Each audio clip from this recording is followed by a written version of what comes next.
সামনে শীতকাল, একদম অ্যাডভেঞ্চারপূর্ণ এই ভিডিওটা হতে চলেছে। ইউটিউবে এই প্রথমবার জয়পুর জঙ্গলে যে ওয়াশটারটা রয়েছে তার ভিডিও এবং তথ্য সম্পূর্ণ আমি এই ভিডিওতে পরিবেশন করব। নিত্যদিনের কাজের ফাঁকে চলুন না একটু ঘুরে আসি।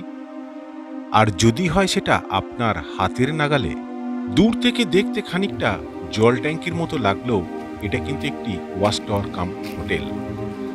এটি একটি সরকারি প্রপার্টি, আর এখানে ভাড়া করতে গেলে আপনাদেরকে ফোন নাম্বার ধরে বুক করে এখানে আসতে হবে। চারিদিকে রয়েছে ঘন জঙ্গল, আর তারই মাঝে একটি ওয়াচ টাওয়ার, যেখানে অ্যাডভেঞ্চারপূর্ণ আপনার জীবন হতে চলেছে একটি রাতের জন্য। সামান্য কিছু পয়সার বিনিময়ে আপনি কিন্তু এখানে রান্না করারও ব্যবস্থা করে নিতে পারবেন। যে রাতে আপনি এই ওয়াচ টাওয়ারে রাত কাটাবেন, সেই রাতে আপনি ছাড়া এই ওয়াচ টাওয়ারতে আর কেউই থাকবে না।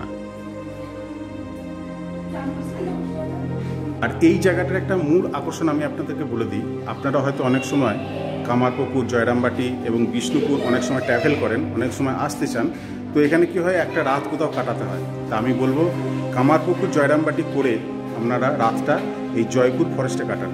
তারপরের দিন বিকালের দিকে আপনারা বিষ্ণুপুর ভ্রমণ করুন। আপনার কাজটা অনেক সহজ হবে এবং একটা ছোট্ট অ্যাডভেঞ্চার আপনি কিন্তু এখান থেকে অভিজ্ঞতা তৈরি করতে পারবেন। ঘন জঙ্গলের মাঝখান দিয়ে বুক চিরে এগিয়ে গেছে এই ছোট্ট পিচের রাস্তা।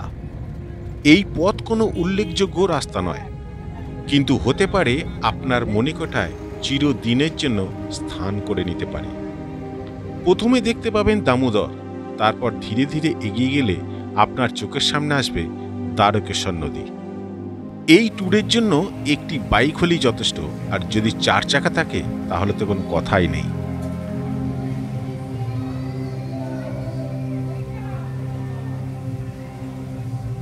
নমস্কার, আমার চ্যানেলে প্রত্যেককে স্বাগত জানাই। আজকে আমি এখন রয়েছি জয়পুর জঙ্গলে, জয়পুর ফরেস্টে, যেটা বাঁকুড়া জেলায় অবস্থিত, একদম বনলতা রিসর্টের পেছনে। আমার পেছনে ঠিক রয়েছে একটি ওয়াচ টাওয়ার।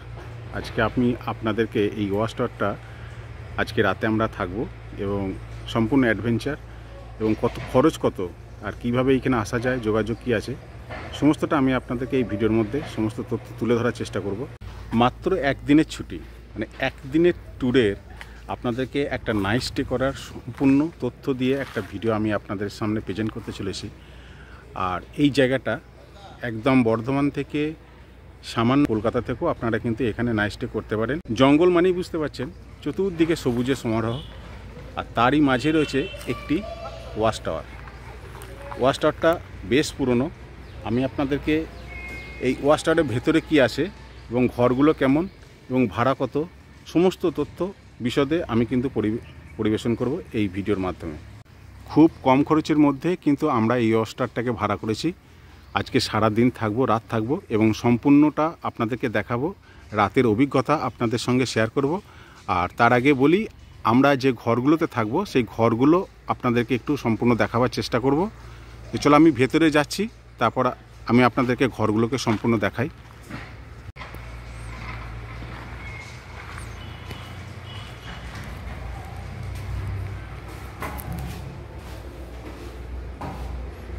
প্রথমেই সিঁড়ি রয়েছে এবং সিঁড়ি দিয়ে উপরে উঠে আমরা আরও উপরে উঠবো একটুখানি। প্রথমেই যে ঘরটা রয়েছে সেটার নাম হচ্ছে শ্যামা, পাখির নামে সমস্ত নামকরণ করা হয়েছে। চলুন ঘরটা আমি দেখি কি কি আছে। 6-7-এর একটি খাট 3 জনে মিলে যথেষ্ট ভালো, এবং ফ্যামিলি নিয়ে এলেও এটা কিন্তু কমফোর্টেবল আপনার মনে হবে। ফ্যান আছে, তবে কিন্তু এখানে এসি নেই। 6-7 খাট এটা। আর এটা হচ্ছে বাথরুম, বাথরুমটাও আছে, কুমোট আছে, শাওয়ার আছে। এটা ফার্স্ট ফ্লোরের। এবার আমরা সেকেন্ড ফ্লোরটায় যাব এবং সেই ঘরটাকেও আমি আপনাদেরকে সমস্তটা দেখাবো। পরের ফ্লোরের নাম হচ্ছে দোয়েল। এই রুমটাও আমি আপনাদেরকে দেখাচ্ছি। এই ঘরেও সেই একই সেম টু সেম। আর এখানে প্রত্যেকটি ঘরে কিন্তু একটু রাউন্ড ফিগারের, কারণ হচ্ছে ওয়াচ টাওয়ারটা একটু গোল, তো তাই ঘরগুলো কিন্তু একটু গোল ধরনের। বাথরুমগুলো ঠিক একই প্যাটার্নের, কোমোড এবং বেসিং এবং আপনার জন্য শাওয়ার সমস্ত কিছুই আছে। এরপর আমরা উপরে ফ্লোরটা যাব, দেখাচ্ছি উপরে ফ্লোরটাতে কি আছে। 3 নম্বর এবং টপের ঘরের নাম হচ্ছে ফিঙে। আর আমরা ঘরের ভেতরটা একই রকমভাবেই দেখছি প্রত্যেকটা। তবে এখানে একটা কথা বলে রাখি, যদি আপনাদের 4 জন হয়ে যায় তো কোনো অসুবিধা নেই, 2টো করে সিলিং ফ্যান আছে, আপনারা কিন্তু পাশে একটা বেডিং নিয়ে কিন্তু সেখানে নাইট স্টে করতে পারেন। আর আমরা যেহেতু ফ্যামিলি নিয়ে এসেছিলাম তো সেক্ষেত্রে আমাদের কোনো অসুবিধা হয়নি। বাথরুমের কন্ডিশন সেম টু সেম, ওই একটি করে কোমোড এবং শাওয়ার এবং বেসিং প্রত্যেক রুমে রুমেই আছে। এক্ষেত্রে আপনাদের কোনো অসুবিধা হওয়ার কোনো রকম প্রশ্ন থাকবে না।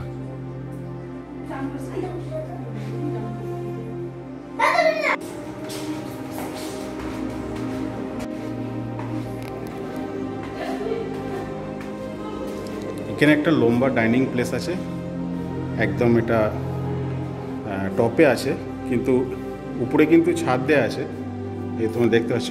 এর উপরে কিন্তু সিঁড়ি আছে এবং সিঁড়ি দিয়ে কিন্তু ওপেন একটা ছাদ আছে, সেটাও আমি তোমাদেরকে দেখাবো। আর চেয়ার টেবিল পর্যাপ্ত, জানলা খুব সুন্দর। আর এরকম একটা বড় প্লেস আছে যেখানে এখানে রান্না বান্না করা যাবে।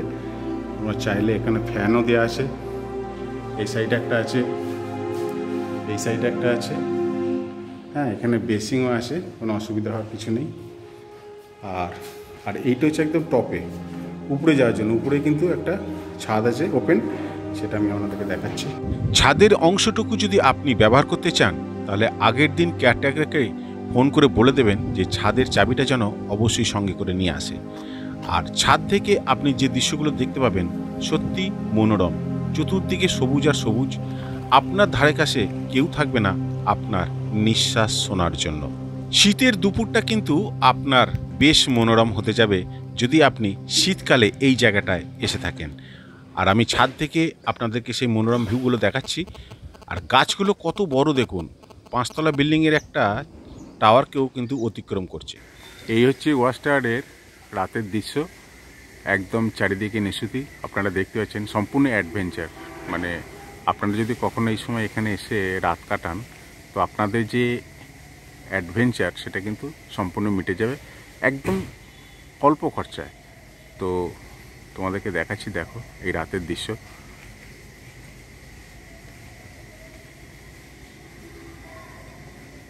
চারিদিকে নিশ্চিতই ঘন বন জঙ্গল, একদম সামান্য আমাদেরই লাইট কটা জ্বলছে এখানে। এই ওয়াচ টাওয়ারের বিশেষ লোকেশন হিসাবে আপনাদেরকে একটা জিনিস দেখিয়ে দিই, যেখান থেকে আপনারা খুব সহজে এই ওয়াচ টাওয়ারের কাছে পৌঁছাতে পারবেন। তার জন্য কোনো গুগল ম্যাপের প্রয়োজন পড়বে না। এটা হচ্ছে কামারপুকুর বিষ্ণুপুর রোড। আর আপনারা হয়তো অনেকেই জানেন বনলতা রিসর্টের কথা। আর এই বনলতা রিসর্টের ভেতর দিয়ে ভেদ করে যেতে হবে আপনাকে সেই ওয়াচ টাওয়ারের কাছে। এই সামনের রাস্তাটা হচ্ছে বিষ্ণুপুর, আর বিষ্ণুপুর এটা হচ্ছে জয়পুর জঙ্গল ফরেস্ট। আর এইখানে রয়েছে একটা বনলতা রিসর্ট, আপনারা হয়তো অনেকেই নাম শুনেছেন।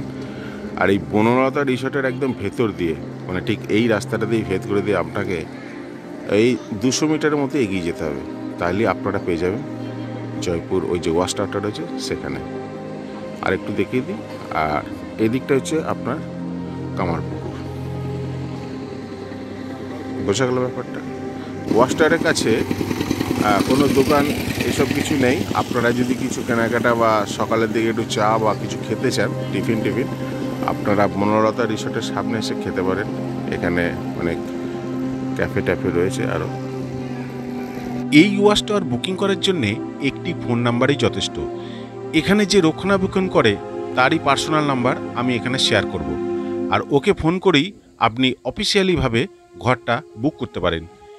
একটি ঘরের ভাড়া 500 টাকা, অর্থাৎ আপনি যদি টোটাল বিল্ডিংটাকে ভাড়া নেন আপনার একদিনের ভাড়া পড়বে 1500 টাকা, অর্থাৎ 1500 টাকা। চেক ইন ও চেক আউটের টাইম বেলা 10টার সময়। বনময়ূরের ডাক এবং শিয়ালের ডাকের ছাড়াও রয়েছে এখানে বড় বড় মাকড়সা, যেগুলো কিন্তু আপনি সচরাচর আপনার বাড়ির আশেপাশে কখনোই দেখেননি। এগুলো বিষাক্ত হলেও আপনি সাবধানতা অবলম্বন করে মাকড়সার কাছে অবশ্যই যেতে পারেন।